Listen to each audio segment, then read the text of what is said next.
Entonces, sí, yo decía, para yo terminar de ver, o sea, o sea, como que de ver cosas que supuestamente pasan en esos lugares, yo tengo que ir porque ahí supuestamente iban personas que sin recibir ningún tipo de incentivo, o sea, sin pasta, iban allí a jugar y a buscar personas que fuesen esclavos para jugar, eran lugares como esos. Y yo dije, bueno, antes de irme, en este mes que me queda, porque ya yo había pagado, yo pagaba así, pues ya yo había pagado mi mes, yo sabía que me quedaba ese mes, yo decía, vamos a empezar a salir, a ver cómo es. Yo me acuerdo que el lugar donde yo fui era un lugar donde había muchísimos bares.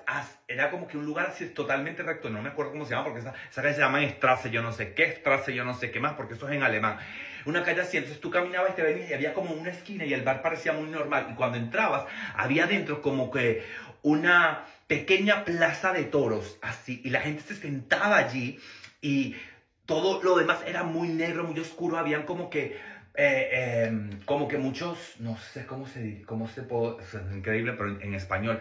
Pero eran como que una fila de baño, o sea, que era como un baño o sea, como que un pipí room, una cosa así, donde había muchísimos lugares para hacer pipí y la gente se podía meter por allí, algunas personas, o sea, los que les gusta eso, y sabes que como que abrían su boquita y la gente venía, boom, boom, boom, boom, ¿saben? O sea, y pues, esa parte estaba así, pero esta parte, la del foro, habían tíos que llegaban vestidos totalmente en cuero, o sea, totalmente en cuero, y se paraban allí, y cuando veían a una persona que estaba de verdad, pues lo cogían delante de ahí y le empezaban a hacer cosas, y yo empecé a ir regularmente ese último mes a ese lugar, porque era el lugar que más se asemejaba, incluso que las fotos eran increíbles, las fotos que colocaban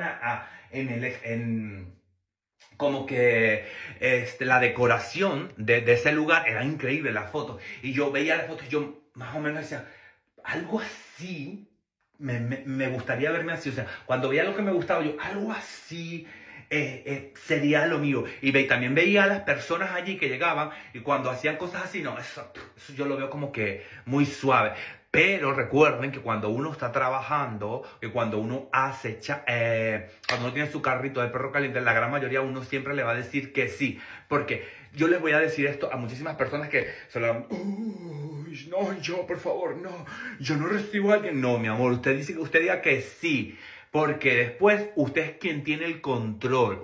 Si usted sabe, usted es el que va a tener el control y usted es el que va a controlar la situación de todo. Cuando usted tiene esto y tiene voz y sabe ordenar, usted es quien tiene el control. Claro que está que va a existir siempre un respeto, yo creo que ya lo he dicho, entre esclavo y máster, porque necesita tener, hay límites de límites.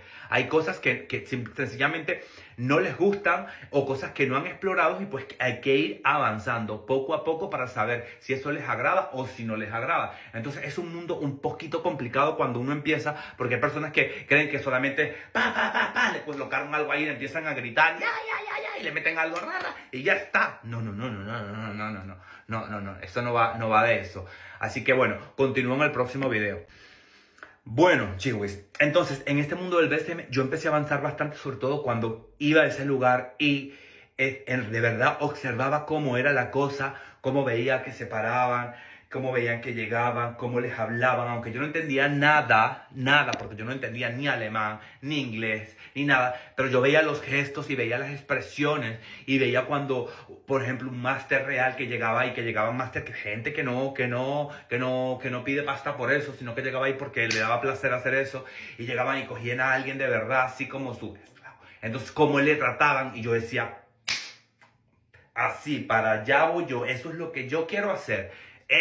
Yo quiero imponer ese respeto. Eso es lo que yo quiero, yo decía, dentro de mí. Entonces, yo de ahí, lo que sí decía era, Dios mío, ¿cómo yo me compro todo eso? Porque yo después salía, o sea, en el día, a ver cuánto costaban esas cosas. No sé, un vaquero te cuesta 300, 200, son costosísimos. Una chaqueta te costaba 400, 500. Claro o sea, uno recibe también buena pasta trabajando, pero yo tenía que empezar a adquirir todas esas cosas si quería si quería montar mi buen carrito de perro caliente. Pero ¿qué pasaba? Que yo también tenía gastos y gastos y gastos y gastos. Entonces yo dije, bueno, poco a poco. Vamos a ver, poco a poco. Lo más necesario. ¿Qué necesita esta cuerdita para comenzar a practicar? ¿Qué necesita esto para comenzar a dar carajazos? Entonces, ¿cómo yo practicaba? Bueno, mañana voy a bajar eso y les voy a mostrar cómo yo empecé a practicar. Los nudos se me hacían muy fácil. Entonces también comencé a coger cositas como, a comprar cositas como que cadenitas cortas, arnés. De hecho, yo tenía 3 arnés. 3 que me compré. El primero me lo compré, me lo cogí ahí por primera vez. Luego me cogí otro en un festival que hubo en Bélgica, en el Darlas. Y luego me regaló una chapa, pues una persona que venía conmigo me regaló uno y me le mandó a colocar, o sea, unas ciclas que decía que yo era su máster, pues. Y tenía 3. Entonces me fui cogiendo ropa, chores, no me podía comprar cosas tan costosas. Sí, me acuerdo que me cogí chaquetas y todo lo demás.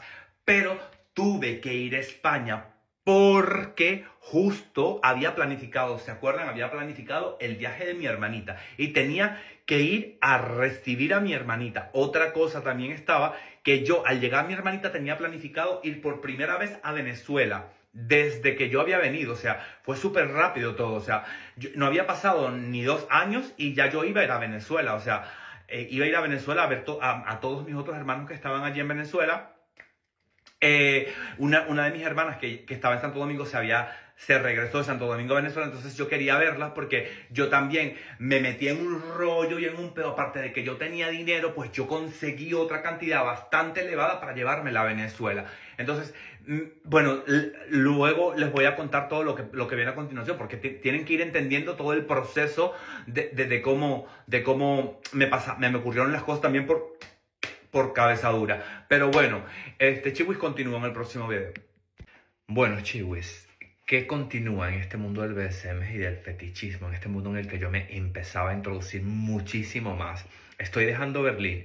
Me había tomado ya prácticamente que esas últimas 3 semanas para salir todos los fines de semana. No trabajaba, pero me iba a lugares donde se practicaban este tipo de juegos en lugares públicos, porque son lugares públicos donde tú tienes acceso, pagas tu entrada, entras y lo veías en vivo.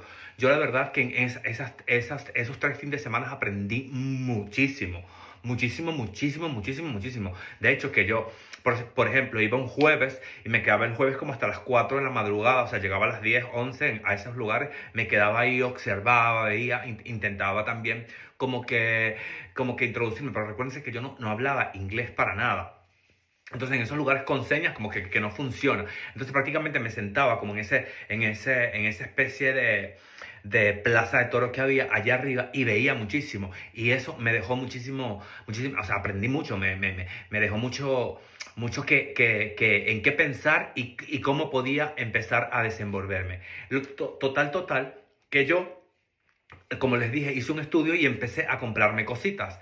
Y justo antes de yo venirme, o sea, antes de yo irme a España, de Berlín a España, yo antes de eso, como sabía que ya mi hermana prácticamente venía, o sea, yo iba a España a cogerle los vuelos, a planificar su viaje, pero también yo tenía de entrada, de puerta, un viaje que ya yo estaba planificando para irme a Venezuela. Lo que necesitaba, o sea, lo que ameritaba tener bastante pasta, porque yo quería ir a Venezuela y quería estar con mis hermanos y también quería invertir dinero allí. Todos pensamos de esa manera, yo creo que bueno, no todos, pero yo en ese momento pensaba de esa manera, que invirtiendo en Venezuela, pues yo iba a duplicar la pasta que tenía y me metí en un gran lío. Ya les comento en qué lío me metí. Pero entonces agarro mis macundales, como decimos nosotros, agarro mis cosas, lo poco que tenía y las poquitas cosas que me había comprado y las meto en mis maletas y ¡pum! Pues me voy para España. Les recuerdo que mi familia pensaba que yo estaba trabajando en San Sebastián.